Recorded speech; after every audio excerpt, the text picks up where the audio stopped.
All praises to the Most High. Shalom.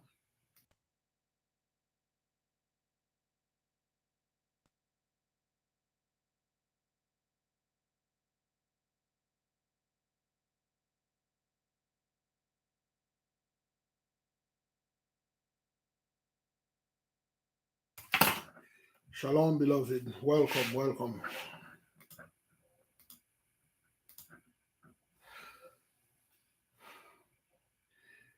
Shalom and welcome, brethren. Welcome. We will begin shortly.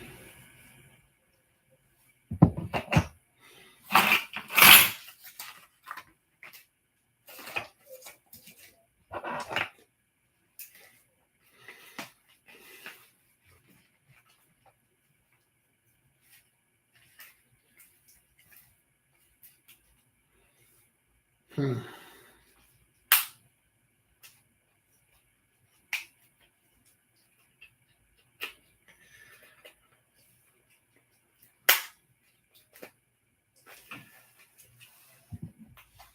Yes, yes. It's 7 o'clock. We will do the best that we can do to move in. To move in with the study. In the meantime, I will. I will tell the. Hmm,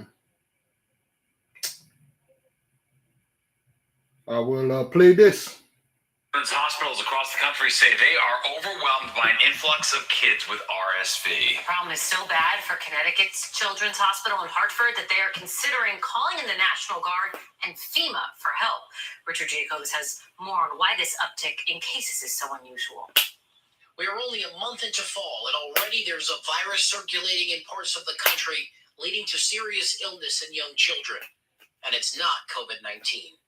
With preschool and daycare and school in general reopening, I think that is the reason all together are combining to cause this unexpected surge. Common respiratory viruses, particularly RSV, are putting a strain on children's hospitals. For the last 2 years, a lot of kids didn't catch colds, didn't get sick from any reason. According to the CDC, RSV season is normally in January and February, so this spike is unusual. Dr. Sankaran Christian is a pediatric pulmonologist at Maria Ferrari Children's Hospital in Valhalla.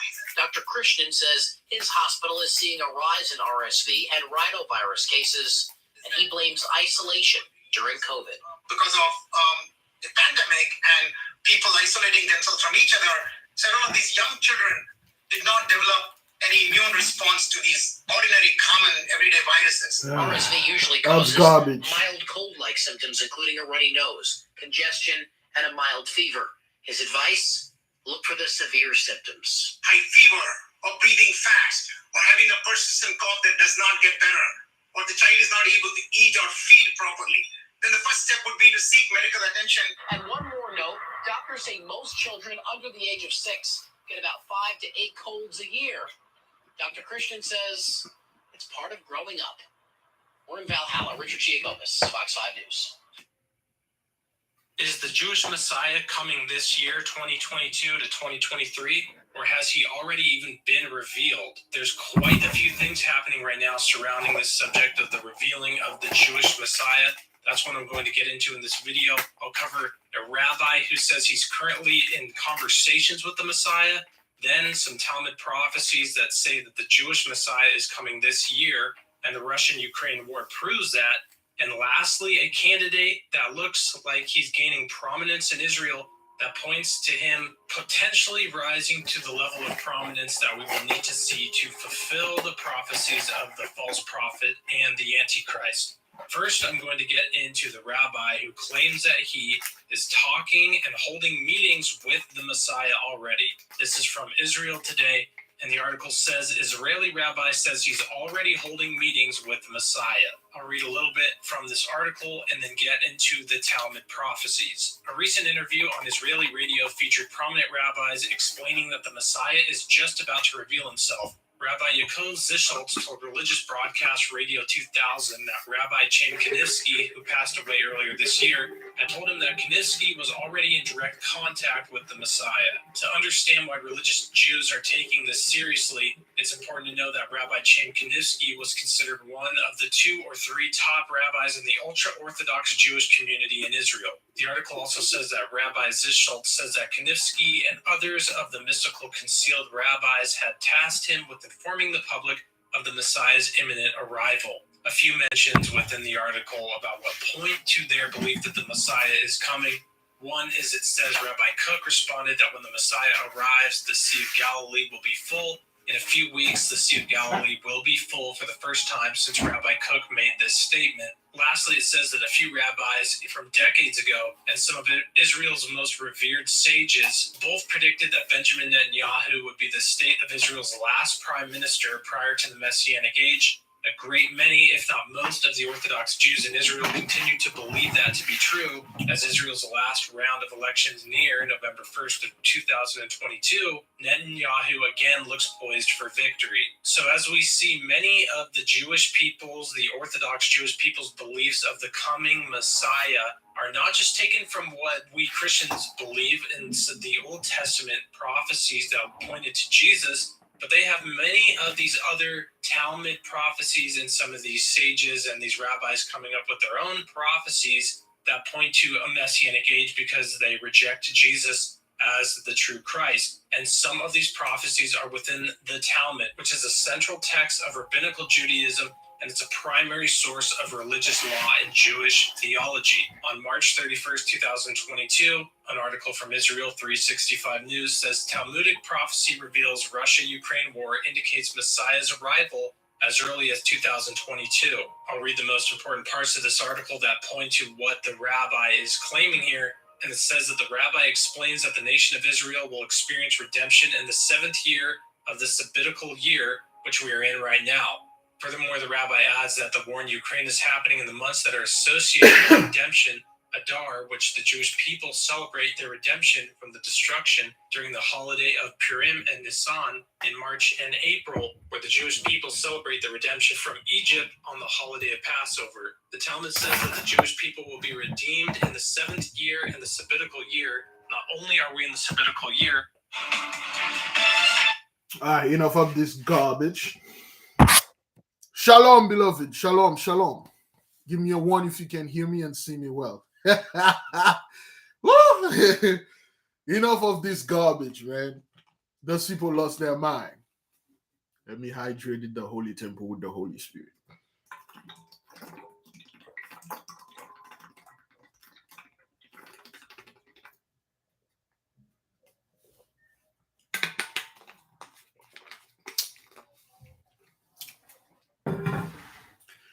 Garbage upon garbage upon garbages.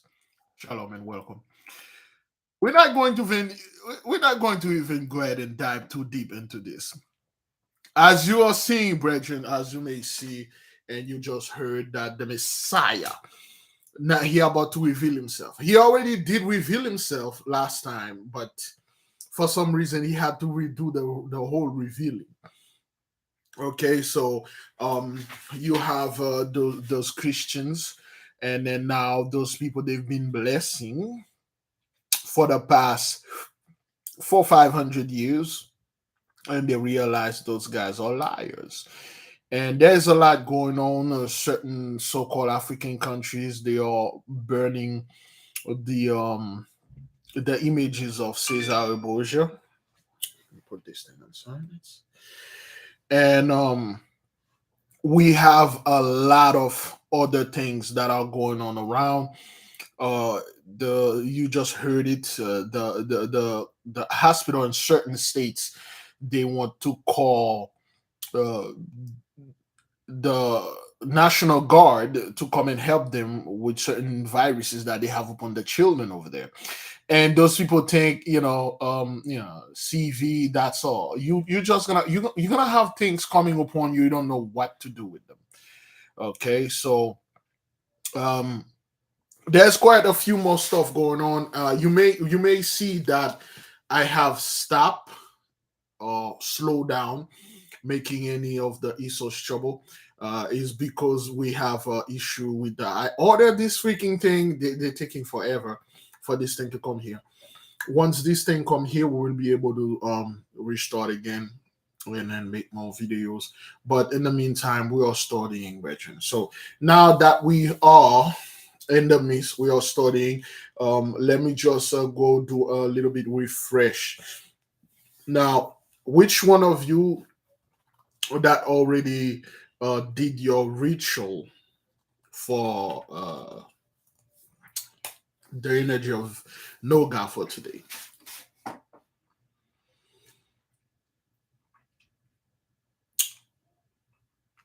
We will do the Esau's trouble. They are here. It's just it's a lot going on. It's a way too much going on.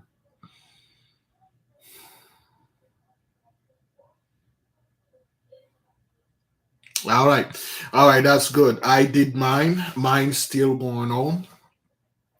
Mine's still going on. I feel great. I feel nice. I feel good. I feel okay. Now again, babe. All right.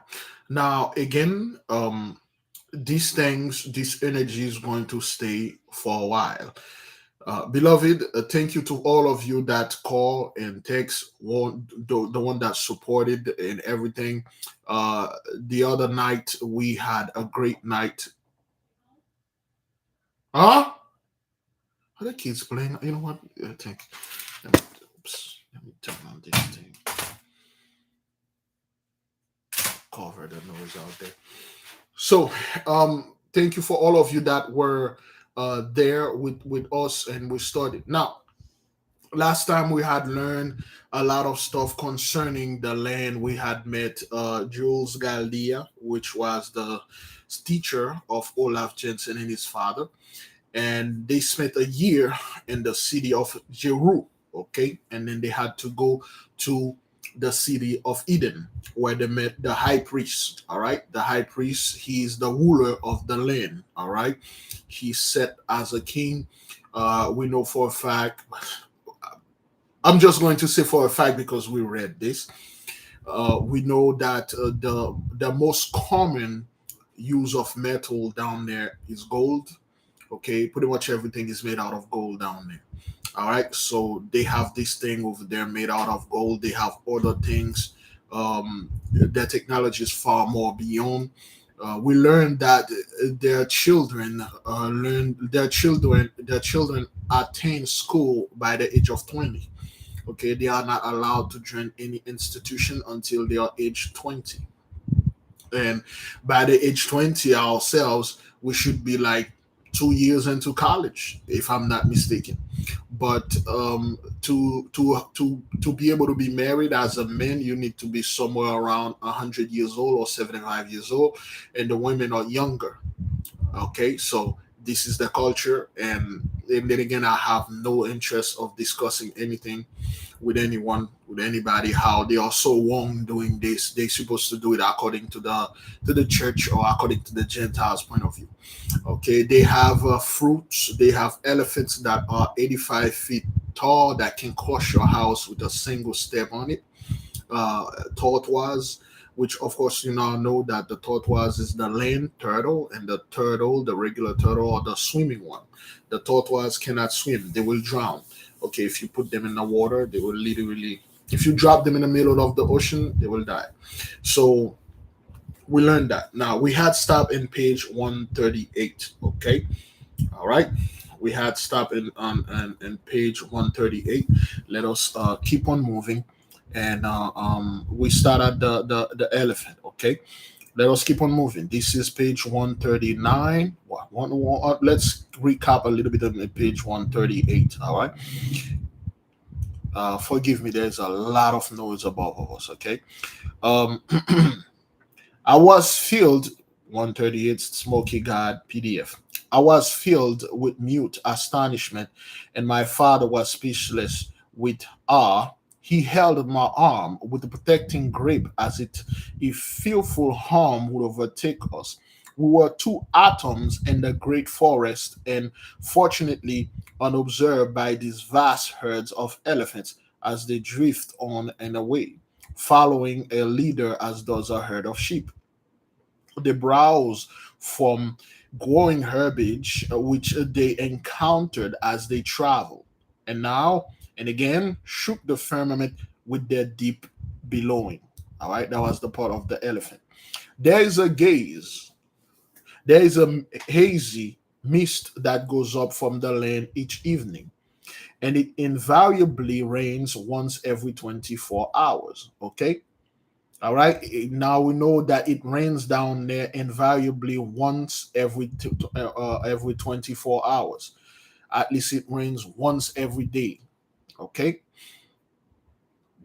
This great moisture and the invigorating electrical light and warmth account perhaps for the luxuriant vegetation, while the highly charged electrical air and the evenness of climatic conditions may have much to do with the giant growth and longevity of all animal life. So now you see how when it rains, Brethren, it's not like it rains heavily, it's just drizzle. Every day there's a drizzle, a little rain, a little drizzle every day, every 24 hours, a little drizzle, then it stops. And the air is electrically supercharged. Okay, the air is electrically supercharged, which that's contributed to the amount of the animal go bigger, the fruit go a hell of a lot bigger. The human are like 12 feet, the men's, or 12 feet, the women are 10 feet. The women are 11 feet, the men are 12, 13 to 14 feet. And this electrical thing is constantly charging things, and you never tired, you never drowsy, you always supercharged. You go to sleep, you wake up, you always charge, because the atmosphere, the air is supercharged in electrical matter. In places, the level valley stretches away for many miles in every directions. The smoky god, it is clear white light, look calmly down. There was an intoxication in the electrical supercharged surcharge air that fanned the cheek as softly as a vanishing whisper. Okay, so one thing that they constantly mention, one of the main reason why they felt this energy, it is because the smoky god keep emitting this white light, this pulse, that each time they emit it, you feel like you feel it on your face, you feel it's like a nice breeze. It's like there is a heat wave, and then you feel this nice cool breeze, and then it fan it non-stop, and then it just stay there.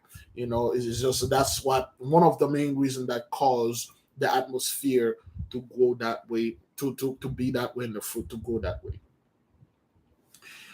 Nature chanted a lullaby in the faint murmur of winds whose breath was sweet with the fragrance of a bud and blossom. After having spent considerably more than a year in visiting several of the many cities of the within world and great deal of intervening country, and more than 2 years that passed from the time we had been picked up by the great excursion ship on the river, we decided to cast our fortunes once more upon the sea and endeavor to regain the outside surfaces of the earth. Now, they spent 2 years down there. They visited so many cities and countries. Let me read it again. After having spent considerably more than a year visiting several of the many cities of the within world and great deal of intervening country, and more than 2 years and had passed from the time we had been picked up by the great excursion ship, the big ass the giant ship, the giant cruise ship. Okay, explore. Let me see. excursion ship on the river, we decide to cast our fortunes once more upon the sea and endeavor to regain the outside surface of the earth. So now, after they thought they spent 2 years down there exploring and stuff, and then they decided to go back up there to the surface. Then again, when you look at the way, the atmosphere, the fauna, the flora of the world that they describe, there is no way this world is under us. It can't be. It has to be inverted. We have to be under, they are above. There's, I mean, when you look at it truly, you will see it. You're like, that's tough for those people to be living under us. This world is any shape of us above us. It is above. And that's one of the main reasons why you see those people keep shooting stuff to the firmament. They can break it. Anyway, this Earth is a weird planet. Anyway, so we made our own. We made known our wishes, and they were reluctantly but promptly followed. Our host gave my father, at his request, various maps showing the entire inside surface of the earth, its cities, oceans, seas, rivers, gulfs, and bays. They also generously offered to give us all the bags of gold nuggets, some of them as large as a goose egg, that they were willing to attempt to take with us in our little fishing boat. Okay, so once they told them, "Hey man, we spent 2 years here, beautiful place. We wish to go home," and then they didn't argue with them. They didn't tell anything. They say, "Well, your wishes all come in. Here is everything. Here's a bag. Here's all the gold you can get." And some of the nuggets, they were as big as a goose egg. Okay, let's say this is a goose egg. Some of the gold nuggets, back then, if you had one of the gold nugget, one of them, you literally a millionaire. So they give each of them bags of them, okay, with all sort of things. All right. And then again, brethren, they took away certain things that they took away certain stuff that Olaf said here. For instance, let's say Olaf said they give us this technology, cell phone, or everything, all the other stuff, okay, and then they took those things, and it took them years, and then they come out with the iPhone. They take their years to reverse engineering them, and they have the Android, they have the computer. Could be those people give them the technology, and they say, okay, well, give them to your brethren, to my people and stuff.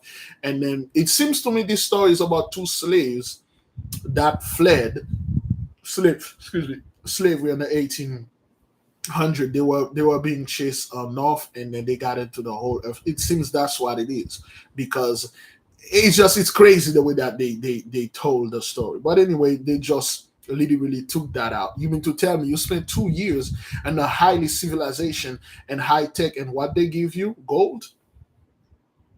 That's like somebody, I don't know, some kind of caveman come here in the future here, and then they spent 2 years living in our future. Let's say a caveman, 10,000 BC came here, or million BC came here, spent 2 years with us. What do we give this caveman? A bunch of iron. We give them this. What else? Swords. Some nuggets, some iron we find, like piece of scrap metal. Is that what that is? Is that what we give it, scrap metal? No. The most logical thing we would have give this caveman would be cell phones, because that's what's most popular here. And we'll gotta give them a hell of a lot of them. Will I give them iPod, iPhone, tablets? Although we knew there would be any way that for them to communicate, but we'll have given camera to shoot videos. We'll have give them solar panel, because they would have, in 2 years they would have already know how to use those things. We'll have teach them, how to make things better where they came from. We'll have taught them about how to make cars, and we'll have them give them the map, and we would have literally give them a library, a CD, or some kind of things that have all the stuff they can learn and teach other people to make their world better. okay, and all that. That's what I would have done. Wouldn't give them freaking steel or things like that. Okay, materials to upgrade their lives. Would not want them to do this. And when I say, hey man, if you have any time, man, come and visit us if you can, and stuff like that. No, you give them little trinkets and stuff. That's a lie. Those people are lying in this thing. Anyway, in due time, we returned to Jeru, at which place we spent 1 month and fixing up and overloading our little fishing sloop. After all its readiness, the same ship, the Nas, that originally discovered us, took us on boat and sailed to the mouth of the river Heidenkel. After our giant brothers had launched our little craft for us, they were more cordially regretful at parting and events much solitude for our safety. So once the guys, okay, they repair the boats and they overload them with crap. Okay, of course, Reggie, they give them things that were, of course, they give them things to learn, things to do stuff, things to, but it is said they just give them a bag of gold. Okay, we will accept that. So once they put them in the water and they push their boats to go towards in the mouth of the Hidden Coal River so they can pop up to the surface, you could see some kind of like pain in their faces, some kind of solitude that they were a little bit worried about them because they know they may not survive this journey. They know that, oh man, those guys are going to go, it's gonna be tough. But anyway, so my father swore by the gods Odin and Thor that he would surely return again within a year or two and pay them another visit. Okay, that's what the father said. The father said, "I will come back within a year or two," and then he swear by Odin. Okay, and Thor. My and thus we bid them adieu. Adieu is a French mean goodbye, and Godspeed, God be with you or something, but that's what it means. Adieu. We bid them adieu or adieu. We made ready and hoisted our sail, but there was little breeze. We were becalm, huh? We were becalm within an hour after our giant friends had left us and started on their return trip. The winds were constantly blowing south, that is, they were blowing from the northern opening of the earth toward that which we know to be south, but which, according to our compasses, pointing finger was directly north. So then again, their compass, brethren, it's not working well because the compass always pointed north, but they already passed north. They already passed north, but the compass still pointing north, which is weird. All right.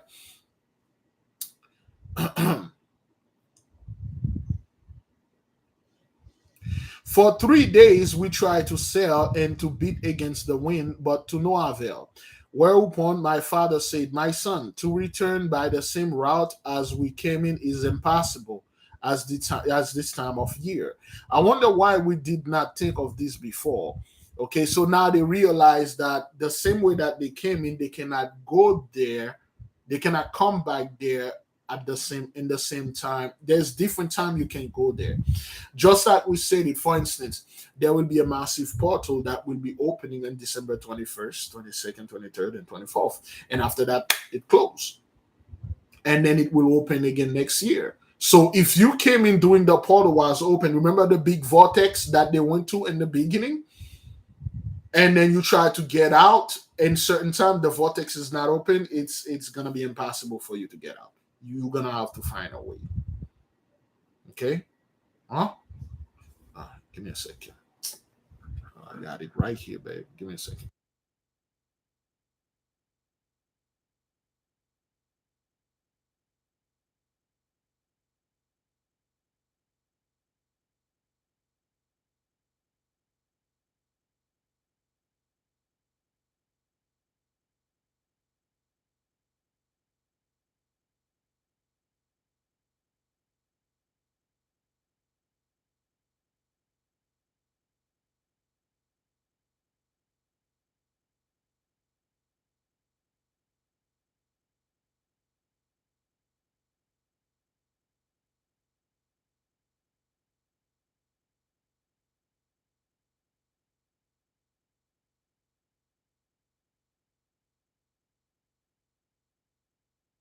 Okay, put it there. Thank you, falling. Yeah. So it's not the same thing when you go eat. Well, for instance, whatever that you put in your mouth, the entrance of your mouth, it's only if your belly cannot.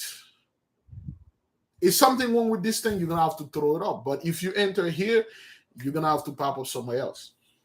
You're gonna have to get out either way, but it's gotta be downstairs. So you guys enter north, you may have to come back south. You may not, because the thing that take you inside north, the wind was going south.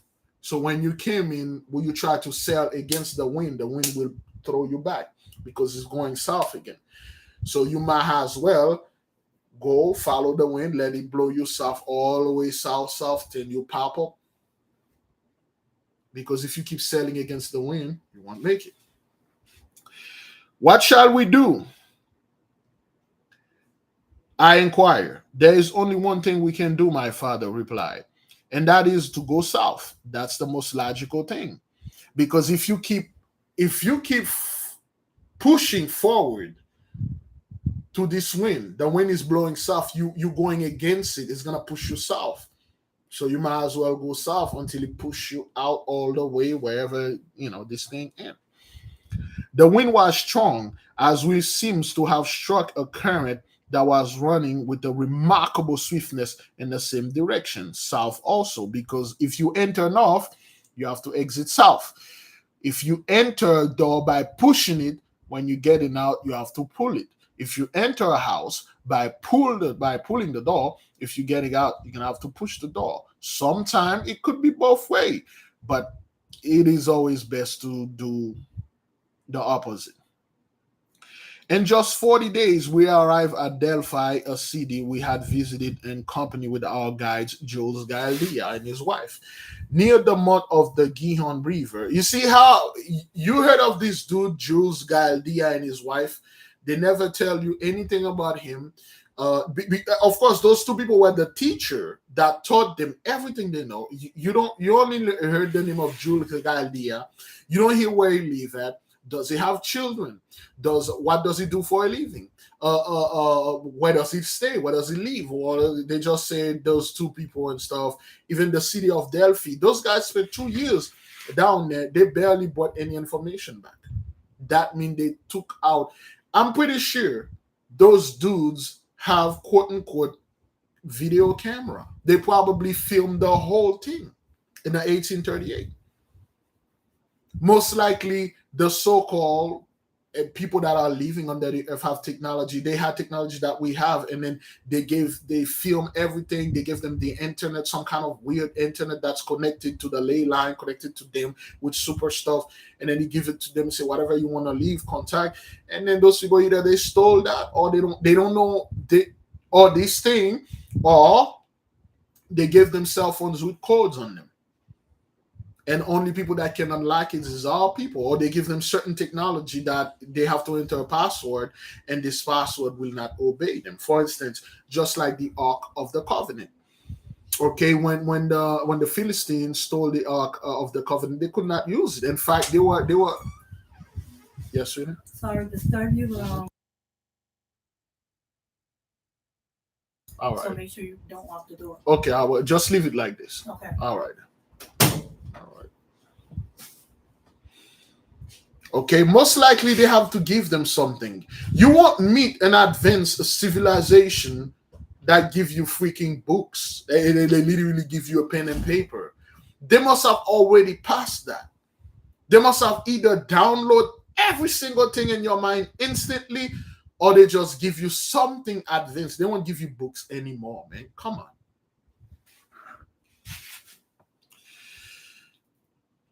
Here we stopped for 2 days and were most hospitably entertained by the same people who had welcomed us in our former visit. So they have to stop in Delphi for 2 days, and then they were entertained and stuff like that, giving food recharge, because they are now have to head it south. Okay. We laid in some additional provisions and against set sail, following the needle due to north. Now, the needle pointing north, but then again, it is south. It's reverse. All right. On our outwards trip, we came through a narrow channel which appeared to be a separating body of water between two considerably bodies of land. There was a beautiful beach to our right, and we decided to reconnoiter, casting anchors. We weighed ashore to rest up for a day before continuing the outward hazardous undertaking. So they find a nice beach, okay, beautiful beach down there, clear crystal water. You can see the bottom of the ocean. You can see everything, and then they stop at this beach to just chill there, gain their strength so they can move further south so they can get out. There was a mild, luminous light, which my father said resulted from the sun shining in from the south aperture of the earth. That night, we slept soundly and awakened the next morning as refreshed as if we had been in our own bed at Stockholm. Okay, so when you are sleeping out there, it's just you there is no such thing as insomnia. You just soundly sleep. You just close your eyes, you take a sleep, you sleep. You slept so good, and then when you wake up, you don't feel tired. Sleeping, when you sleep, you're supposed to wake up and energized, but most of the time when you wake up from your sleep, your body feel broken. You're like, man, I'm tired. I don't want to go to work. I don't want to do this. I don't want to do anything. And you were supposed to rest, but you didn't. That's because most people, they don't really sleep. If you are under a lot of stress, you barely sleep. You probably sleep an hour or two. You barely sleep.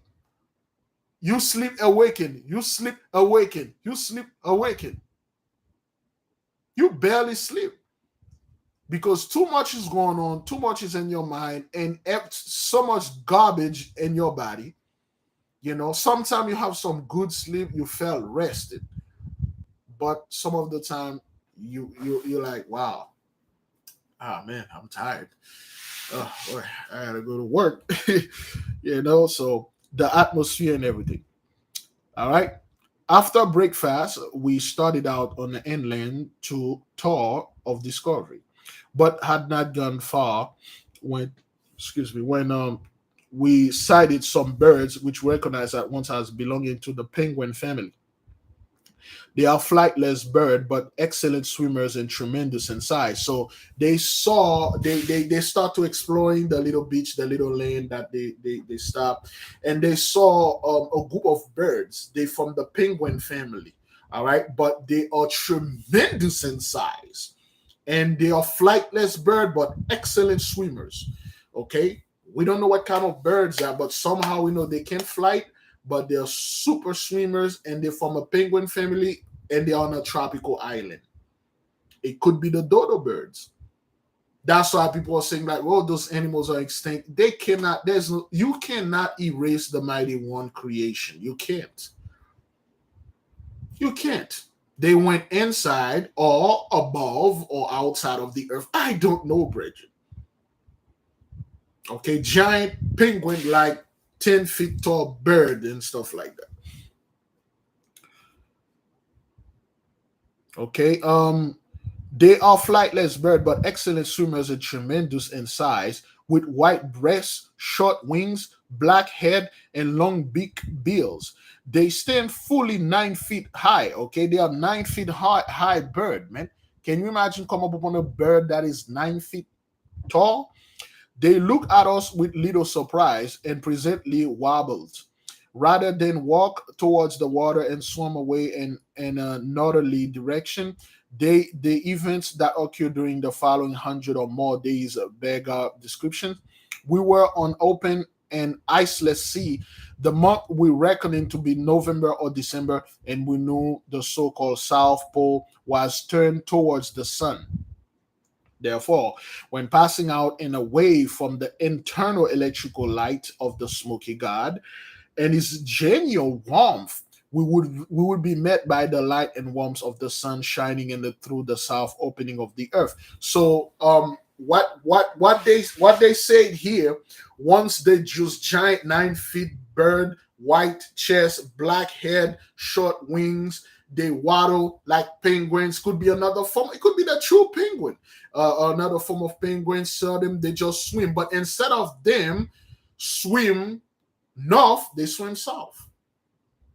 So they realized that at this time of the year, somewhere around November, December, the sun will be positioned in the north and in the south pole.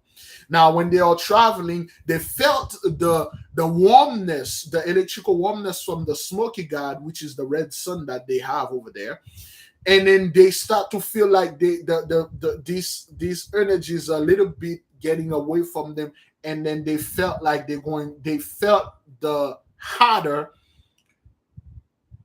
radiation from the yellow suns. That's when they know they are closer to the mouth of the South Pole. Okay. We were not mistaken. There were times when our little craft, driven by winds that was continuously and persistent, shot through the waters like an arrow. Okay. Of course, brethren, if they have those people down there or up there was sending those guys up, they would have put them in some kind of like super craft. They would have given them a chariot. Chariots are like cars for those people over there. Again, it's the same thing like the cavemen come to visit and then they have to go to their country. You send them on their what the hell on their horse. The cavemen come back here on horses. You send them back on horse on that raggedy old dying horse that they had. Nah, man, you would have give them the best car, 4-wheel drive, everything. You say this will have take you beyond your land or whatever. You'd have give them your freaking jet. At least give him a bicycle, damn it. A motorcycle. But you give him the same beat down horse that he came in. Of course, with those people online. This story is pretty much all made up. When you read it, it doesn't make any sense. You met a high civilization, a civilization that is hiding anything, and then they give you, what the hell is this? Whatever.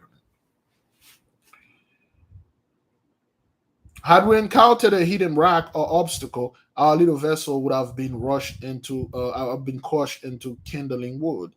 At last, we were conscious that the atmosphere was going decidedly colder, and a few days later, icebergs were sighted farther left. So now they are quite leaving the land, and then they are getting closer to the South Pole because they are seeing iceberg, and it's getting cold. My father argued incorrectly that the winds which filled our sails came from the warm climate within. The times of the year was certainly most auspicious for us to make our dash to the outside, while an attempt to scour our fishing sloop through open channels of the frozen zone which surrounded the polar regions. We were soon amid the ice pack, and how our little craft got through the narrow channels and escape being crushed, I know not. So now it's so treacherous.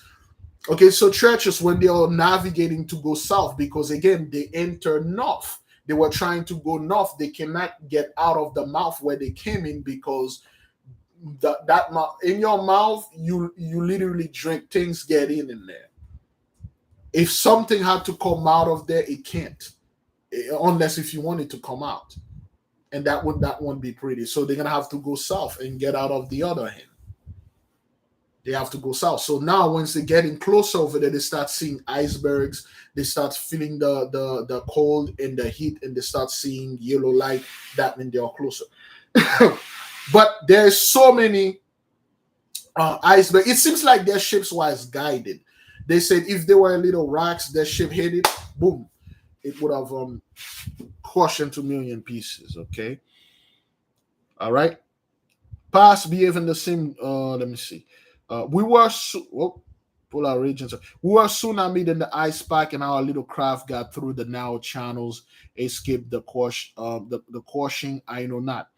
The compass behaved in the same drunken and unreliable fashion in passing over the southern curve or edges of the Earth's the Earth shells, as it has done in our inbound trip in the northern entrance. Now they see that their the needle of the compass is behaving erratically, just the same way that that it was behaving when they were entering the northern curve.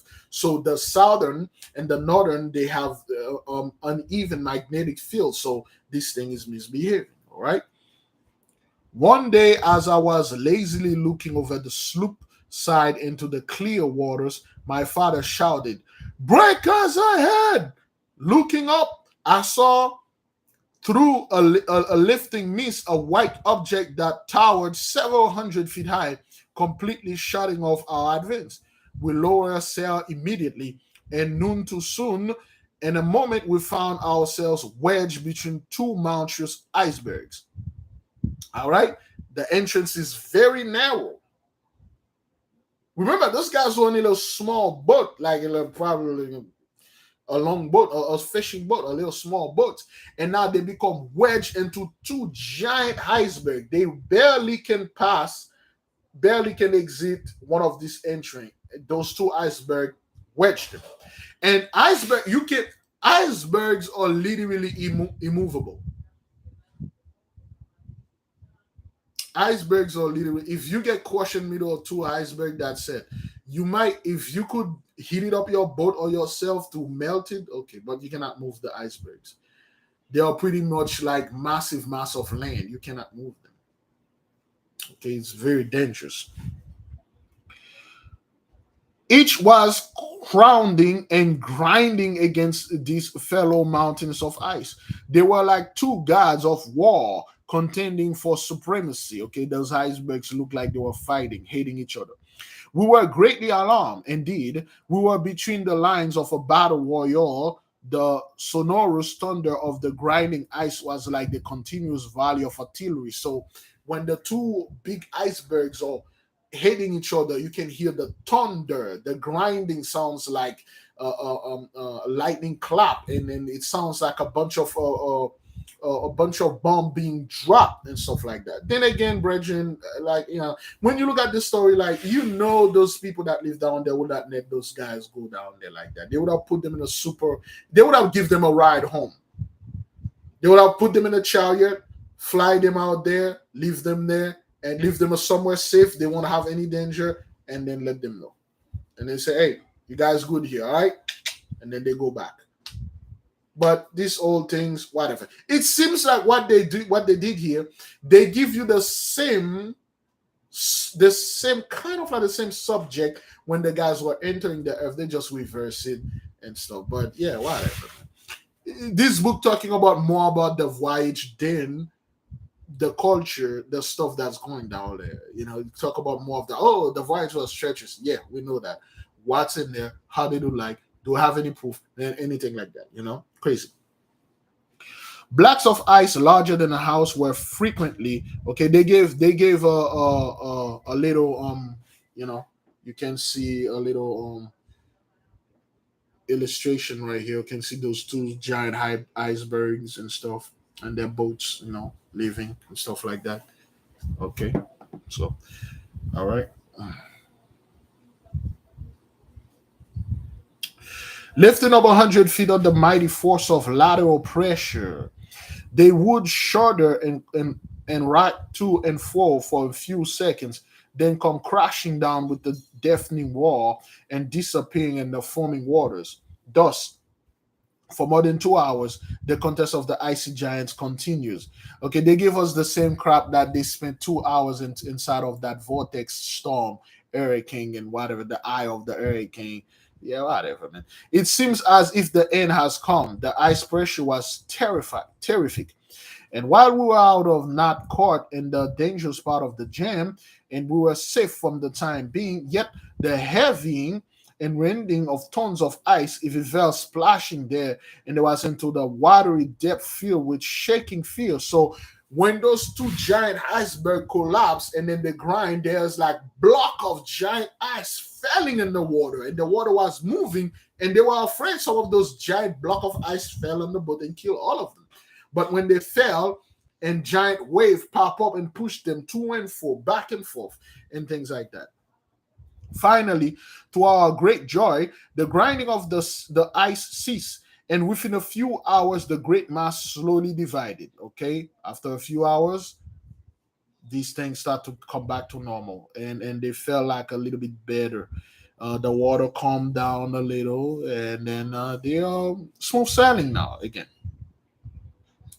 And if the act of providence has been performed, right before us lay in open channels. Should we venture with our little craft into this opening? If the pressure came again, our little sloop, as well as ourselves, would be crushed into nothingness. We decided to take the chance and accordingly hosted ourselves to a favoring breeze, and soon started out like a racehorse running the gauntlet of this unknown narrow channel of open water. So they find a little open water. It was really, really shallow and narrow. So they take the chance. They go in there. A big wind pushed them in, and all of a sudden they were flying. They were flying out of there. For the next 45 days, our time was employed in dodging icebergs and hunting channels. Indeed, had we not been favored with a strong south wind and a small boat, I doubt this story could have ever given to the world. At last, there came a morning when my father said, "My son, I think we are to see home. We are almost through the ice. See, the open waters lies before us." However, there were fewer icebergs that had floated far northward into the open water still ahead of us, and either side stretching away for many miles. Okay, so now they start to see a little bit fewer icebergs. There's still ice though, but those giant mountainous ice, they don't see them anymore. They are seeing less and less. And then the father say, "We're gonna be home. I can feel it. I can see the open waters," because the father is like he's a Shemeshite, a Scorpio. You know, and the water is an element he loves to navigate. And he say, "Okay, well, we're going to make it," and stuff like that. They are getting closer to the open sea. All right. Directly in front of us, and by the compass, which had now right itself due north, there was an open sea. They find the open sea. What a wonderful story we have to tell to the people of Stockholm. Continue my father, while a look of pardonable elation light up his face, his honest face, and take off the gold nuggets stored away in the old. I spoke kind words of praise to my father, not alone for his fortitude and endurance, but also to his courages of daring as a discoverer and for having made the voyage that now promises a successful end. I was grateful too that he had gathered the wealth of gold that we had carried home. So the moment they got out of this thing, the father said, "Man, what a story we're going to have to tell the people in Stockholm. Wow. I'm glad we're on our waters now. We're out of this hole." And then he said, "Well, the boy said, well, he admired his father, great tale and fortitude, but if we can gold that they have there, all they have to prove about is gold. They could have get this gold anywhere. All they came back from the other is gold. They did not come back with giant fruits or giant seeds of those fruit or some type of things over there. They just came back with gold, which shows you the story is being messed with. They mess with everything. So now they are quote unquote on earth water, so to speak. We don't know yet. While congratulating ourselves on the goodly supplies of provision and water we still had on hand and the dangers we had escaped, we were startled by hearing most terrific explosion caused by the tearing part of a huge mountain of ice. It was a deafening roar like the firing of 1,000 cannon. And this is scary, man. This is scary to listen to those ice shit breaking. Okay, there was a video on YouTube. We like to play this video where the quote unquote the Leviathan pop up his head. You can hear the iceberg cracking. Let me see if I can play this thing. This thing it's deafening.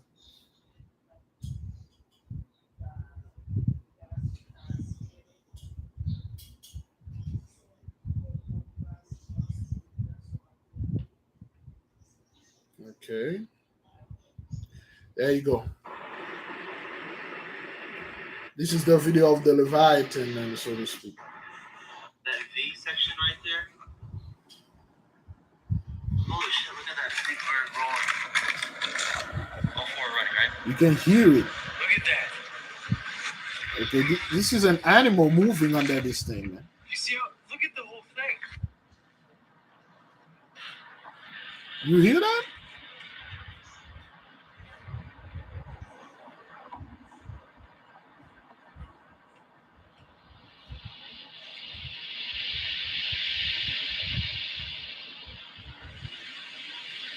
All right.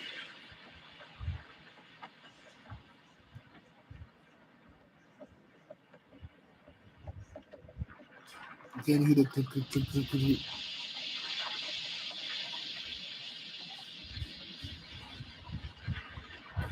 Okay, this doesn't look like something breaking. It's just something was moving.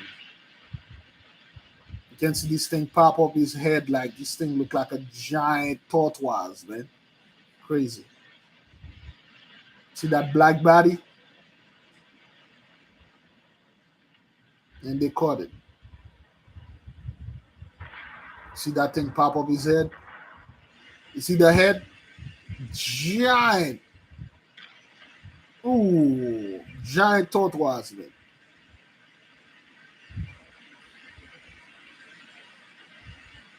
Giant, man. That thing is like. Well, let me let you finish watching the video.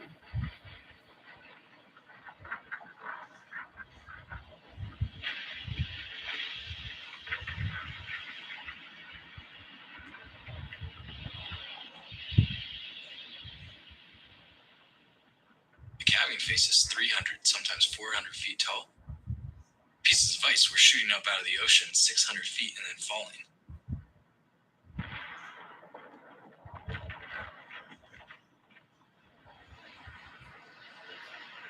The only way that you can really try to put it into scale with human reference is if you imagine Manhattan. And all of a sudden, all of those buildings just start to rumble and quake and peel off and just fall over and roll around. This whole massive city just breaking apart in front of your eyes. Okay, you can see this beast moving there, man. Okay, you see that tail moving. We're just observers, these two little dots on the side of the mountain. And we watched and recorded the largest witness calving event ever caught on tape. So how big was this calving event that we just looked at? Okay. We'll resort to some illustrations again to give you a sense of scale. Okay, this is how big it is. It's as if the entire lower tip of Manhattan broke off, except that the thickness, the height of it, is equivalent to buildings that are 2.5 or 3 times higher than they are. Okay, so what they said here, they said when this thing broke, it felt like the only scale you can put is like the lower half of Manhattan break, but except that let's say the Empire State Buildings, it's like 3 to 4 times thicker. It's 3 to 4 times thicker. The height, it's 3 to 4 times the Empire State Building. That's how huge this thing is. That is, you will find out how significant small we are. Okay. All right. That's what those guys were experiencing when they were on their little boats, passing in the midst of those huge cracking icebergs, and they were afraid for their life. Okay. We were sailing at the time with a great speed and happened to be near a monstrous iceberg, which to all appearances was as immovable as a rock-bound island. Yeah, they're like giant island. They can be moved. They are really big. That's why a certain ship had been heading one back in April 14, 1914, April 10, 1914, and then James Cameron and stuff, Swagger Jack, or whatever. If your boat or whatever ship hit one of those icebergs, they are hard as rock. Those ice are not regular ice. Okay, you will perish if you hit them. All right. It seems, however, that the iceberg had split and was breaking apart, whereupon the balance of the monster along which we were sailing was destroyed as it began to deepen from us. My father quickly anticipated the danger before I realized its awfully possibility. The iceberg extended down into the waters many hundreds of feet, And as it tipped over, the portion coming out of top of the water, coming out of fishing craft like a level of fulcrum, and threw it into the air as it has been a football. Now, what happened is they were passing next to a bunch of big ass iceberg, and one of those iceberg flipped. And when the iceberg flipped, the tail, they were like, iceberg. One of the main reasons why they call them iceberg, it's because like most of their part are underwater. It's just the tip of the iceberg that is on top. So when this iceberg tip, the tail, the boat that they were navigating, the tail hit the boat, and it catapult the boat like when you throw a football, because you get catapulted by that freaking island. This thing throw them like a football across the water. Okay, that's how powerful the freaking iceberg is, man. Okay, our boat fell back on the iceberg that by this time had changed the side next to us on the top. My father was still in the boat, having become entangled in the ringing. While I was throwing out 20 feet away, I quickly scrambled to my feet and shouted to my fathers, who answered, "All is well." Just then I realized dawn upon me. Aura upon aura, the blood frozen in my vein. The iceberg was still in motion, and its great weight and force in toppling over would cause it submerged temporarily. So this iceberg hit them, their boat flew and fell on another iceberg, but they are unharmed. They would wash into the oops, they would wash into the depression and all their fury, like a white fang wolf eager for human prey. And this supreme moment of mental anguish, I remember glancing at our boat, which was lying on its sides, and wondering if it could possibly right itself and if my father could escape. Was this the end of our struggle and adventures? Was it death? And all this question flashed through my mind in the fraction of a second. In a moment, I was engaged in a life and death struggle. So their boat, when when the boat catapulted, it fell on the other iceberg. It fell on the side. So they are good, but this dude was thinking, that's it. This is it. I'm going to die here, man. Is this death? Is that what that is? I'm done. It's cold. It's freezing cold. Our boat flip. What we gonna do? All these questions flashing through my mind in the fraction of a second. True. In a moment, I later enraged in a life death struggle. The ponderous monolith of ice sank below the surface in the frigid waters gurgling around me in a frenzied anger. I was in a saucer with the waters pouring on every side. A moment more and I lost consciousness.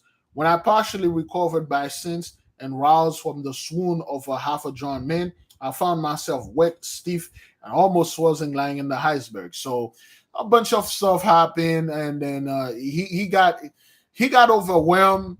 Water got upon him. He passed out, and after a moment, he came back, and then he found himself stiff, frozen. He almost died.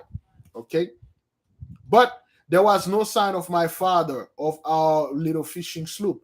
The monster bird had recovered itself and with its new balance, lift up his head perhaps 50 feet above the waves. The top of this island of the iceberg has a plateau perhaps half of an acre in extent. Wow. I love my father. I love my father well and was grief stricken at the awfulness of his death. So the father died. So the father died.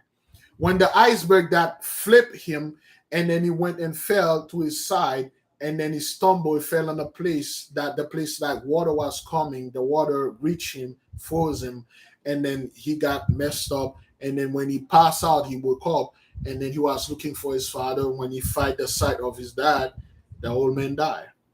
You know, the father died. I railed at a fate that I too had been permitted to sleep with him in the depths of the ocean. Finally, I climbed to my feet and looked about me, the purple dome sky above, the shoreless green ocean beneath, and only an occasional iceberg discernible. My heart sunk in hopeless despair. I cautiously picked my way across the berg towards the other side, hoping that our fishing craft had righted itself. There, I think it possible that my father's still alive. It was but a ray of hope that flamed up in my heart, but the anticipation warmed my blood in my vein and started rushing like some rare stimulant, coke, rare stimulant through every fiber of my body. I crept close to the precipitous side of the iceberg and peered down far, hoping. So this dude, you're like, yo, what the hell y'all been doing with this story, man? You got more story about the iceberg than anything that happened down there. But anyway, after a moment, the iceberg that tipped him off start to gain its balance. So he had hope that once the iceberg gained the balance, the boat that was on the side of the iceberg or on its side will flip back, fell on the water, and then he could have, take his father. He felt he like, yo, he has hope the father is alive. And then this hope flow through his vein, warm up his blood like a stimulant. All right, yeah. 1839 when that thing was legal. Zaza. Then I made a circle of the iceberg, scanning every foot of the way, and thus I kept going around and around. So he's looking. One part of my brain was certainly becoming maniacal, while the other part I believe in due to this day was perfectly rational. So he's going crazy and half crazy, rational, irrational. Okay, he's looking for the way. I know, brothers. This story was inserted here to make this dude look crazy, some kind of crazy mother lover. That's not how it went down there, man. You reading this, you're like, this has no connection with anything. All right, let's discredit the fellow. Okay. I was conscious of having made the circuit of dozen times, and while on my part my intelligence knew it all the reason there was not a vestige of hope, yet some strange, fascinating aberration bewitching and compelled me still to beguile myself with expectation. Anytime you're reading a story, they are using all those big words, like they could just say, hey, that guy, he has a mild delirious, okay? That's all. But they're using all those big words to prove to you the story was true. It wasn't. They are discrediting this guy right there. But anyway, the other part of my brain seems to tell me that while there was no possibility to my father being alive, yet if I quit making the circuitous pilgrimage, if I paused for a single moment, it would be acknowledged of defeat. And should I do this, I felt that I should go mad. Thus, hour after hour, I walk around and around, afraid to stop and rest, yet physically powerless to continue much longer. Oh, horror of horrors, to be cast away in this wide expanse of waters without food or drink, and only a treacherous iceberg for an abiding place. My heart sunk within me, and all semblance of hope was fading in black despair. Of course, it could not be white despair, but okay, whatever. Then the hand of the deliverer was extended, and the death-like stillness of a solitude rapidness becoming unbearable was suddenly broken by the firing of a signal gun. Now, with all of that, this dude is walking around. He's walking in circle. He's like looking with his dad. He's like, is he alive? Is he not alive? He's walking. He's like, am I going crazy or am I going sick? He's walking. He say, if I stop, I die. If I stop, I die. If I walk, I live. If I walk, I live. But I want to live. He's walking. And then he's like, oh man, I'm stuck here on a freaking iceberg, on the island of ice, nice, no food, no drink. I'm gonna die here. And all of a sudden, he heard a fire. You know those guns, those signals gun you see in the movies. They're firing them, boom, and then they make like a flare. Apparently, they were available in the 1800s. I'm not quite sure, but those signal gun that those little flare gun, is that what they call them? Is that what that is? Those orange, white, red things that they SOS flare, is that what that is? Flare gun, one of those flare gun, boom, he heard one. I don't know, maybe going crazy and look around, a flare gun. I look up in startled amazement when I saw less than a half a mile away a whaling vessel bearing down towards me with herring sail full set. Evidently, my continued activity in the iceberg had attracted their attention. On drawing near, they put out a boat and descending cautiously to the water edge, I was rescued and little later lifted on the whaling ship. I found it was a Scotch whaler, the Arlington. So there was a whale ship, that was in the mist. And then the whale ship came in, and then they rescued him, and it was a Scotch a whale ship later called the Arlington. Okay, she had cleared from Dundee in September and started immediately for the Antarctic in search of whales. The captain, Angus MacPherson, seemed kindly disposed, but in matters of discipline, as soon as learned possessed of an iron will, when I attempt to tell him that I come from the inside of the excuse me the inside of the earth. The captain and mate looked at each other, shook their heads, and insist on my being put in a bunk under the strict surveillance of the ship's physician. I was very weak for want of food, and I had not slept for many hours. However, after a few days' rest, I got up one morning and dressed up myself without asking permission of the physician or anyone else, and told them that I was sane as anyone. The captain sent for me and again questioned me concerning where I had come from, and I had came in to be alone in the iceberg as far as Antarctic Ocean. So what happened here? He got rescued. So when he got rescued, and then he tried to tell the guys that he came from the inside of the earth. So the guys, the fishermen, they look at each other like, this dude crazy. It's been in ice, no food, no water. So and things like that. But since I read the whole thing, let me tell, because they really dropped the ball in there. So what he did, he went to the captain, and then he told the captain like, yo, I got messed up. I was my father, and the captain like, where you came from? So he said, well, I came from inside of the earth. My father and I, we met giant people and all that stuff. The captain take a good swing, and then he look say, like this mother of lock him up. He's crazy. He about to kill us. He's crazy. Lock him up. So they had to lock him up in the ship. So they lock him up in the stuff until they reach land. They will drop him. So I replied I had just come from the inside of the earth, and proceed to tell him how my father and myself had gone in a way of Spitsbergen and come out of the way of the South Pole country, whereupon I was put in irons. Afterwards, heard the captain tell the mate that I was crazy, as I much hair, and that I must remain in confinement until I was rational enough to give a truthful account of myself. So they arrested him. They put chain in his hand, and then when he told like the father got killed and stuff, and then listen, this is the story. This is the illustration. This doesn't look like 1800 dresses, the outfits at all. This look like 1970s or 1980s and things. But anyway, they put this dude in detention. They're like, hey, you crazy?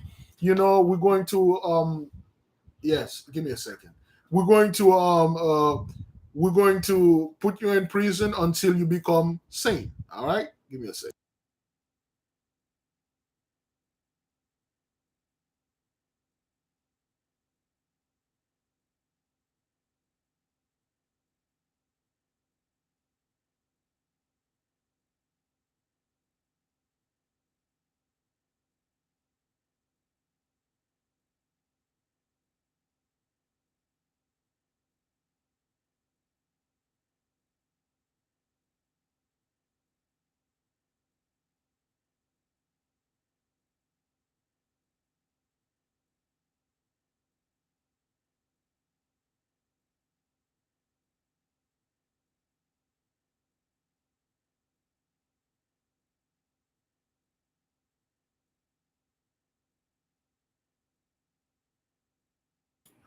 All right.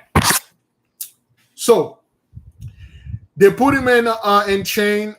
They lock him up in one of those place that they have in there, stuff like that. You know, I told him that my experience has been so horrible that I was fearful of my memory, and begged him to permit me to leave the question unanswered until sometime of the future. I think you are recovering considerably, he said, but you are not sane yet by a good deal. Permit me to do such work as you may assign, I replied. Then it was does not compensate you sufficiently. I will pay you immediately after I reach Stockholm to the last penny.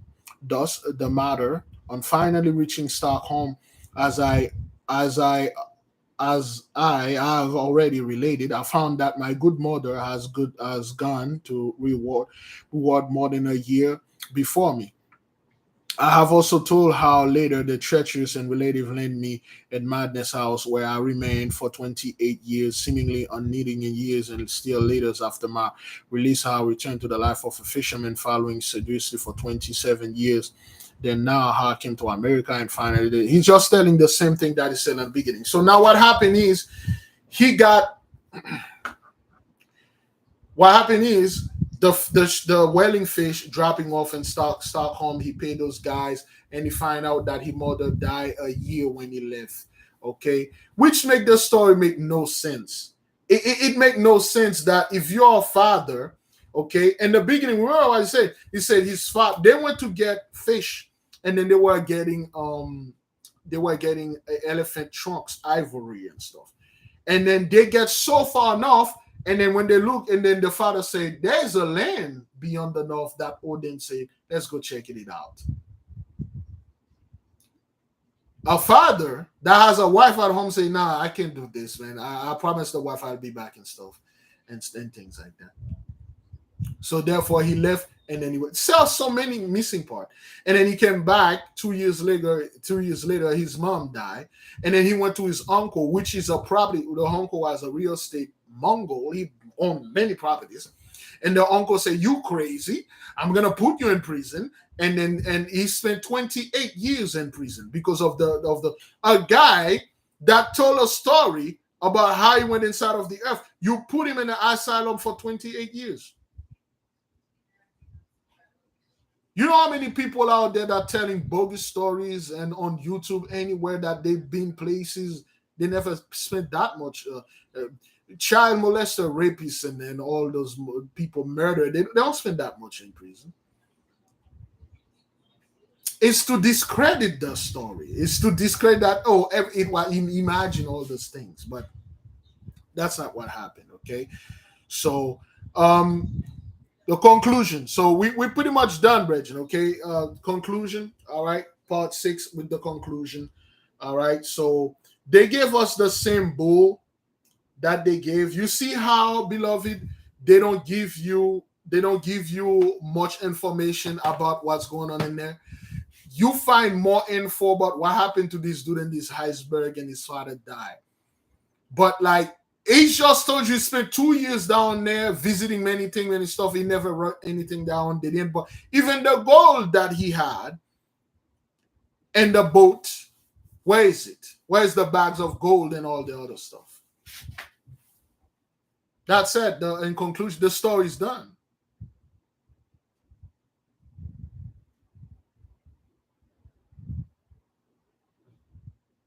What about the smoky god? What is it? The only information they gave us about the smoky god, that's the people, they worship it, and then they told him that's where the smoky god live. And then all we know about the smoky god is a red sun that have a white aura that emitting electrical charge that make the people go and live longer. That's all. They didn't give you a name for it. Or you mean to tell me in the Sanskrit language that they spoke, they call it the smoky god? Very little details. They literally took a sister ordered the book. The sister have the 500 plus pages. I have the 200. I have 198 pages. A brother have 74 pages. That's what they do, brethren. They cut off everything. You like this guy went inside. He met a bunch of people. That's it. He came 2 years later. He came back. You got more stories about this dude in the freaking iceberg than what happened out there. What is the culture? What do they do down there? Their daily lives. Did they die? Do you ever went to a funeral? Have you ever went to one of the weddings? Do they even married and stuff and things like that in front of you? What their music sounds like, their technology. They describe one vehicle that those people died down there. You went to all those cities, all you described was one vehicle. That's why the caveman come here in the future. All he can describe is Big Levi beat up car. That's all. He didn't see anything else. He just saw a beat up car. When he was cities upon city, there's no You know, they caught up, they took everything. All this dude described is the big ass penguin, the elephant, the tortoise, the birds, and that's it. He said he saw a bunch of other cattle, and then that's it. And then the giants and the fruits he described, apple, grape, that's it, nuts, and then that's it. That's it. That's all it is.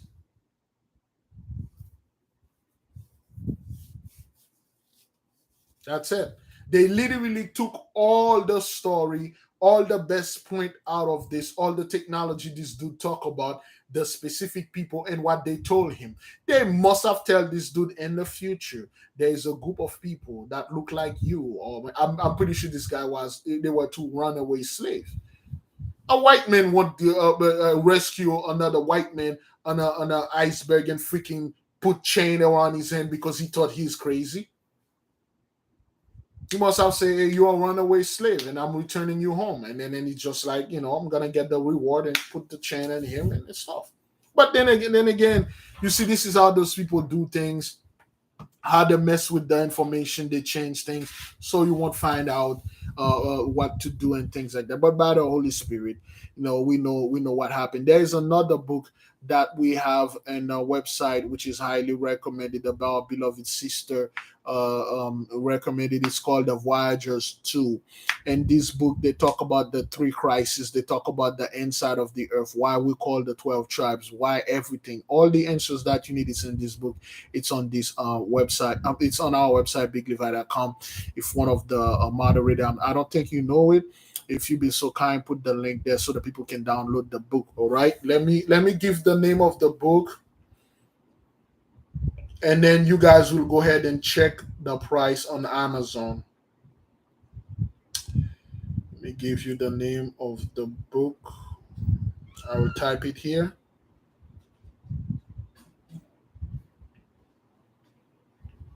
Let me type it for the people and go check the price on Amazon.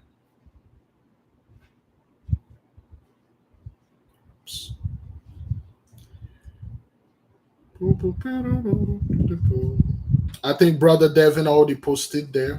Okay. Voyagers, the secrets of Amenti. Okay.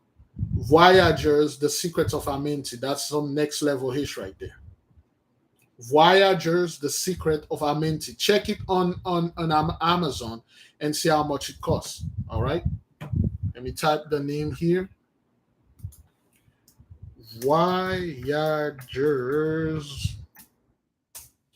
the secrets of Amenti.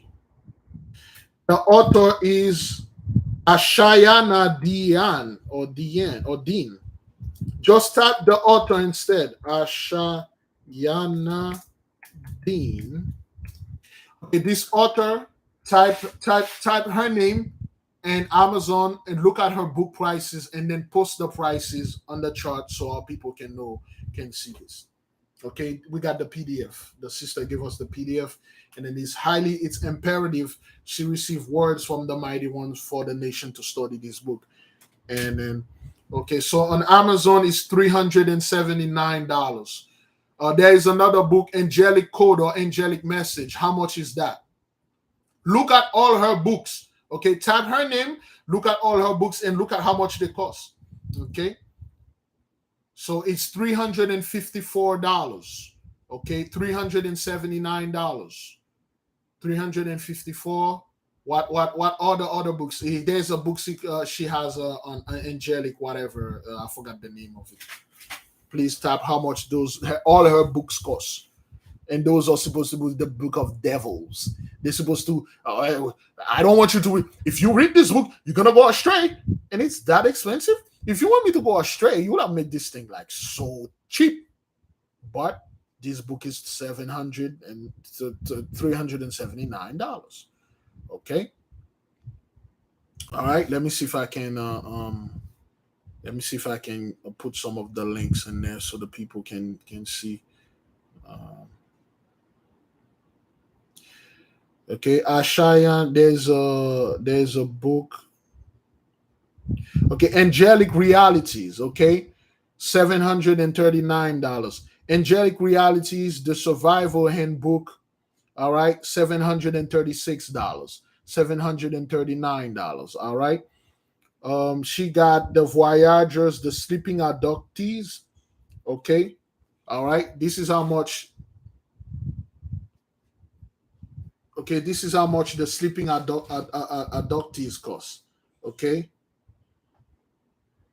You see it? This is how much the Sleeping Abductees were. The first Voyager. Can somebody type that? Can you see it? This is how much a book costs. This book right there. We got, this is Voyager 1. Okay. The one that that's the first edition. All right. $1,299. $1,300 just to keep you out of your information, because every single thing that's in those books, they look, it's about us. All right. This book right there, you can literally see this black woman right there, with her wings holding a child and stuff like that. Okay, one brother John Doe say he have the angelic realities. That's a blessing right there, man. And we need the PDF for all those books. You can go ahead and study of them. Okay, that's what those people do, man. All right, that's why they took our records and sell them for thousands. And you got people that out there, all right, telling all people don't read those books because they are the book of the devil. Okay, the devil is making everything so expensive for you not to touch, especially your books. Oh, you're gonna eat that book? Woo! You're going to eat it. So they sell it for $1,299. That's why there's a reason that they tell you don't communicate with angels. This is witchcraft. Don't try to look who's your guardian angel, because once you start communicating with those things, they will show you that you can leave this earth. They'll show you can go live anywhere and do whatever you want. Nothing can happen to you. That's why they don't want you to connect it with your ancestors. That's why they don't want you to connect with the angels, angelic realities. Okay, $1,200. So if you have $1,200, you want to buy it, hey, good. If you can send us the PDF to the angelic things we posted on the website, don't wait for me to read it for you, just like we did here. Go ahead and read it. Do your thing. I have so much to do, man. I have a hell of a lot to do. But yes, we will in the future study this book. Okay? You see what's happening, beloved? Yeah, man, getting cold here. You see what's going on? You see what happened? You see how they increased the price of your books, your own records, to keep you out of it. You see how they got people set up telling you no esoteric information. Don't be reading esoteric, man. How much a Bible costs? Go to one of those a motel, hotel for, get the Bible is free there. How much crack costs in the street? Meth, $20, $10, $5, you get a hit. Those are cheap stuff. But get one of your book to get your information back. You will be bullied. You'll be called a witch. You will be called, oh, you're going off. Act, you're going off. Wait, so I'm paying $1,200 and $1,300, $1,500 to go off? Are you going off, man?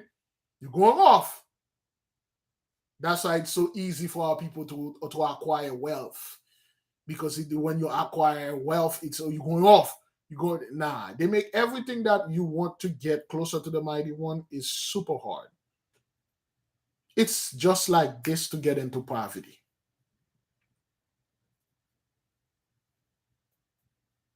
That's what it is. That's what those people do. So, brethren, again, those books are not for everyone. Most people, you're gonna read these books. Some of you will feel offended because I don't know, they say something in there your church you don't like, or that guy you're following on YouTube told you don't read those books because I read them, I don't understand them, and I was warned to keep away from them. Therefore, you should do the same. This is not my job here. My job is to tell you to read. When you find something, send it to the nation. We'll post it. Okay, for instance, I kind of like dropped the ball on the $5 challenge. There's a brother CF. He didn't drop the ball. Not only he did not drop the ball, he completed it. And which one of you read the community post? Okay, a book that is filled with lies for $700, $750, $1,200. Lies. They don't want you to learn lies. That's why they sell them for that much. Yeah. So the brother already got the $6,982. So almost 7,000. He got another 6 months to go. He can have another 7,000. I give him $14,000 in cash. All right. We have sisters that already finished the challenge. I think I'm halfway through. Okay, don't give up on it, brothers. Okay, you got sisters and brothers that use this money because they want an emergency. That's what it was for. That's what it is. But remember, there will be a shakedown, man. There'll be big. If I already warn you ahead in the future, there will be a shakedown. You know, we will shake down the nation for that money. But anyway, so just because I dropped the ball, the brother didn't drop the ball, man. And I was surprised that the brother was already done with it with two other sisters. They're done with it. Last year, a sister not only she started the challenge for himself and for her mother. She had like 14 G's in the house. Can you imagine how 14 G's cash? You good for like a year or two if you don't, if you don't have, if you don't spend your money, like this, like that. Okay, two things, brothers, brethren, we're going to discuss and then we will close. One, it is with unfortunate, huh? That's this kid over. It is with unfortunate regrets that we're here to announce the beloved sister Angela Ugly. She has her son, brother Marquis. He had made transition last night. He had a heart issue. He had recently had a surgery, I believe, a year ago. And then a couple of months, they have found that his heart was leaking or something. His heart was bleeding. He had passed away. And please keep the sister in your prayer, Sister Angela. May you pray on her behalf and pray for her and the rest of her children. May the beloved brother went to Abraham bosom and rest in great, great peace. All right, Sister Angela, keep the beloved sister in your prayer, and still keep the beloved brother Zephaniah in your prayer because I haven't heard anything from him yet. But I haven't contacted him yet. We've been quite busy. And beloved sister Vivi, keep the beloved sister in your prayer. And a lot of things going on, brethren. Okay, we will talk a little bit about finances. All right. Today I was talking with multiple sisters and brothers on the nation that some of them the blessing are coming. There is a sister, they approve the beloved sister.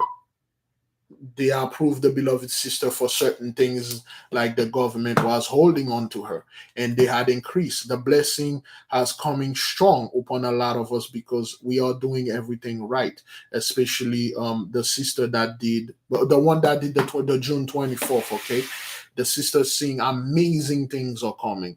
Okay, another brother like, yo, if I want I can retire now because of the things that are coming. Okay, a lot of good things are coming. However, we still have a great portion of our people that are struggling either with debt or things are still not working. If things is not working for you, beloved, try everything that you can do to make it work. Of course, the sister have the anana. This thing is working magic. The anana work best if you have a business or if you work in a high paying job and you're on your own birthday you wait and then you make your demand, you ask for a promotion, you ask for a raise, or you start your business, you do things like that. So now one thing I would like to say about finances, beloved, we have to we need some, not financial literacy, but we need to, there are certain things we don't need, there are certain things we need to stop buying. Okay, most of people, they buy things because it's available. All right. Okay, iPhone 12, which the sister in the nation gifted with iPhone 12. So I still have it. There's iPhone 14 now. It's available. Can I afford it? This thing is at least $1,000. I don't have $1,000 to afford stuff. I can do that. I can take a loan or buy it and pay every month just to have it. But what the hell is wrong with my this phone right here? It's working wonders. I love this phone and stuff. Just because something is available doesn't mean you need to have it. I got a bucket ass car. It take me from point A to point B. It's still working. I can, however, buy a brand new car. But I know it's not there. We need to stop living like the Gentiles. We need to start living for outside people to see us. Okay, a lot of us, we make good money, but we cannot live in peace. We cannot live properly because we spend a lot. A lot of our brethren, they are materialistic people, and they pick up that from the Gentiles. When you watch too many garbage on TVs and TV shows, you see how those people live. Of course, you will try to imitate what they are doing. Okay, you will try to put yourself in a certain way. Now, again, another brother last year, the brother said, "Brother Big Levi, I never, and I've been living on this earth for over 60 years." He's in his 70s, so over 60. He never had that much money, cash in his house until he had the discipline, until he knew he was doing this age with the nation, and we are serious about this. This thing is serious. And then when he come up, and then he see this money, and then now he realized that he can do other things, and he starts something right now, which it's amazing. Okay, it's amazing. All right, beloved. One thing it's not like, okay, what big Levi, this system is going down anyway. Yes, but if you don't mastering your urges yourself right now, the other kingdom, when they give it to you, man, you just splurge everything out. We have to show restraint, brethren. We have to show restraint. One of the main reason right now, well, let's see, the nation, if what we put it at 300 people. If we have 300 people finish the $5 challenge, we all put our money together, we'll have $2 million. Do you know what we can do with $2 million, man? $2,060,000. Okay, we can literally jumpstart our own community. However, it cannot be done after the manner of the Gentiles. If we have to do it, once we get them, well, before we even get the money, we have to call the principle, the intelligence that are good in building architecture, society, the one that responsible for the law, marriages, the true law of marriages, the law of education, just like this guy went in there, horticulture, agriculture. We have to put those things in play, and then send one of those spirit go somewhere and say, this is the land that would be best for us to do this thing. And then with $2 million, we build this thing over there. We could do a lot. And one thing again, like a lot of our stuff, a lot of the things that we learn them through the media. We learn them to the media. That's why it is a must, brethren, that we must create our own media, which we are doing right now. We're studying, and then we created our own media, but we need to make our own music, our own film. A sister sent me an article. You know what the so-called big record labels have problem now? They have problem with the next young pop star. They have problem putting the next garbage now. The last person they have now is that Taylor Swift girl. They don't have anybody else. That Billie Eilish, it's just like, what the hell? This thing is not working. So now they are looking for the next star. There is none. Whatever, it seems so much garbage out there, and they don't have anything for people to latch on. And a lot of people, they are not pigs. They don't feed on garbage. We need to bring the healthy things out there. It doesn't have. We just read a book called the Inside of the Earth of the Voyage. It has nothing. It's a few things to the Bible, but if we make a movie like this, people will watch it. We made it our own way. Our people will watch it. The problem I'm having right now with the so-called black filmmakers, they're freaking catering. Now, when I say catering, they made a movie about like black folks. It's always we getting raped in that movie, or some slave movie, slave movie. This slave was beat, this man beat, rape, and then they escape, and then now and the master like respect them for that and free them. We can't make garbages like this, man. Out of all the movies you choose to make about our people, you made a slave movie. You can make a slave movie. You can. That cowboy stuff is all over, man. I'm watching that. Well, not even watching. There's a trailer on Hulu talking about Rosaline, which was friends with Juliette, Romeo and Juliette, and then the black guy that is in Romeo and Juliette is a complete. This dude is you can. It's like, yo, not only I see the cowboy hat, but I see the badge and everything. But anyway, what happening in Hollywood right now, Bridget, it's just they hit the rock bottom. You see, they are catering to us.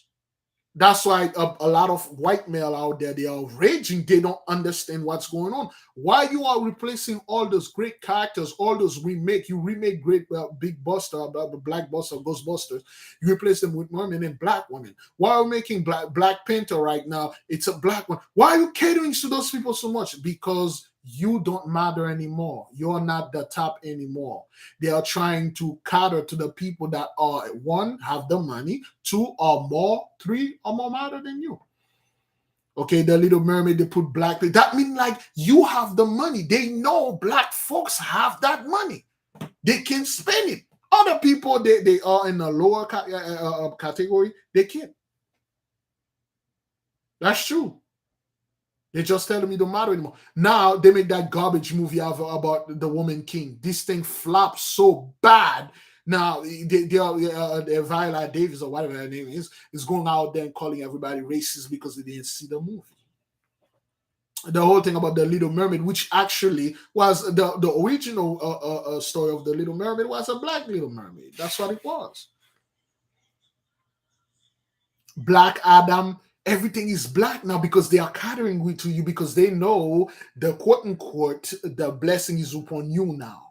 It's been upon you a while. You just don't know. You're just so focused on negative. Our people are just like I see people still battling certain dudes and certain mountain walling ball, certain woolly poly dude. I'm like, yo, this dude. Those people are irrelevant, man. If at this point right now, somebody you still listening and following Al Sharpton, Jesse Jackson, you still in the whole NWCP, I don't need to do any business with you, man. I need to do business with my people here. My people that will not feed on garbage. If they are copying us now, and now what we are saying, Paul Begley, brethren, okay, Paul Begley and that Mike around the world. This Swagger Jack Big Judah video. A sister sent me a video. This Swagger Jack, the whole thing Big Judah been saying about the under earth and alien, blah, blah, blah, blah. And this Swagger Jack, the whole thing because they have nothing to talk about, brethren. Their time is done. When the blessing is done, they're gonna run and suck up some of your blessing. True, if we build it, they will come. And we will build it. We will. Okay. Now, again, like I said, the movies or the music doesn't have to be about the Bible. We have to get out of this set. It could be about anything our people do. Okay, let's say, we're gonna make a slave movie. Okay. If you have the PDF of the books, the angelic, please send it please with the email for Brother Devin so you can post it on the website. That would be a great help for the nation. This is what we do here. We share information. We send the word out there. Somebody have it and they send it to us. We all learn. You are doing what the mighty one's saying. Okay. For instance, you can make a slave movie. You make a slave movie from the Middle Ages when we were king, queens ruling Europe when they were slave. That's a good slave movie right there. You depicted the way it was. During the Renaissance era, you make a slave movie. You show the vassal, you show the serf, you show the king, the queens, King Richard, King David. You make a slave movie. You show those people where you used to belong, and that's where you're gonna go.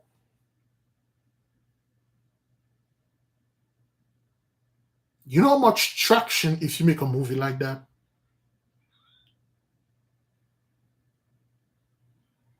Our people need to see things like that will change and recalibrate their mind. But if you keep watching garbage, these black women always either get raped or get mistreated, beat. That black dude either get raped or mistreated, get beat, and then somehow they find that thing in life. Oh, I found this. I finally make $2 an hour more than you, then I'm better. The music is totally trash. I was doing a little research. Now I find out that they are releasing 60,000 music on Spotify every day.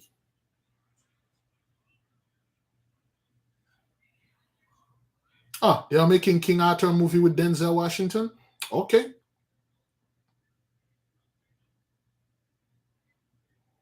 Yes, we do have a place to keep the pearl. We have Hogwarts. It's fully finished. We will start enrollment soon, but this thing is it's not for everyone. We will have a place, Bridget. We will have. So, beloved, if we are a nation, we're gonna have to start to think like a nation. Okay, we cannot, Bridget, and then start it and think like about like other people out there. Okay, we have to come up with something, Brethren, that can sustain the nation. Something, of course, that is uniquely ours. We need to have our own Netflix, damn it. Although if we can release one movie a month, we need to have our own Netflix. It's not as good as Netflix, but damn it, it is ours. Our people know like every single month they're gonna receive something good. They're not gonna receive something, they're gonna be so disappointed, so like disgusted. They're like, yo, I can't watch a movie with my daughter, my son, my family, my friend without seeing something disgusting in this. If I want to watch something disgusting, there are specific place online I can go and watch those things, man. No decency in those movies, man. So everything is so disgusting. It's just some political garbage in there. Something you don't. It's a group of people you never heard. Like you, that who are those people? Or you are offending them? Offending. For instance, there's a video that I was watching that there was a basketball game somewhere in some white place country, the state. When they score a point, you see when they score a point, everybody cheering and then they clapping. You can't do that anymore.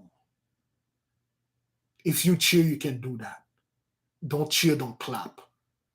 Because if you do this, you're making my child feel self-conscious. When somebody score a point, you have to do jazz hand. Don't be too happy. And then our people are adapting those kind of garbage and implemented it in our culture. Some of people that look like us are sick. They are really sick. Somebody scores something, everybody cheering. Ah! They get sued because you make a noise, you clap your hand, you make my child feel really self-conscious. And when they show this child, this kid has no idea what the hell is going on. The kid is not. He don't even care about what the hell those people are talking about. Don't clap. When they score a point, everybody just like sit down and they just jazz hand because one kid in there, all of those kids are supposed to be under that one kid because her parents is powerful. They got connection to the city that they can sue you.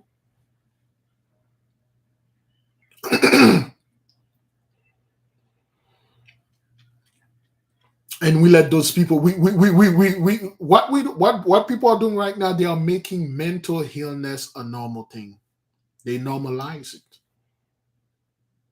All messed up disgusting behavior people are doing out there, and there's a disease. For instance,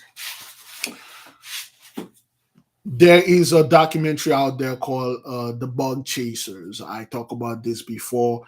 A bunch of cowboy men that go out there on purpose and have intercourse with other men that are infected because they want to get infected too. They normalize it. They say, "Well, it's healthy. It's healthy in their own way," and people are bringing this garbage to our people. And I see another disease that are ravaging, well, especially the black community. They make it normal now. Oh, you got it forever. That's nothing. Just chill. Your life doesn't change and stuff. Yo, do you know the pain when you are in this thing? And then you guys all they had a whole community about like people that have this thing and then they're spreading it among themselves. And then they call it, oh, well, it doesn't kill you. What? There are plenty of the cancer out there that don't kill people. But damn it, you will suffer. You will wish you were dead. Which, if any of you have cancer out there, go into a 7-day water fast. Don't eat anything. If you have an uncurable cancer, go into a 40-day fast. You'll see what's gonna happen. Well, you're gonna die anyway. You might as well. Hey man, I'm gonna go to that 40-day fast. We need to reject that, brethren. We need to reject that. We need to bring good stuff. There are people out there that are not black people. They are tired of this garbage. We have other 83, so to speak, that they don't want garbages, man. They come here to learn. And you can see the website when they're talking on the YouTube channel. It's like one of us. That means the mighty one say, you're no longer the tail now. You are becoming the head.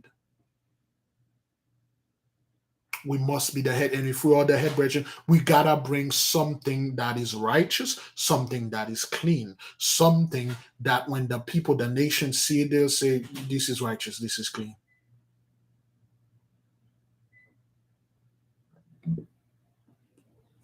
We need to bring more positiveness, man. The entire world is tired of the wicked. That's true. They're tired of the wickedness, man.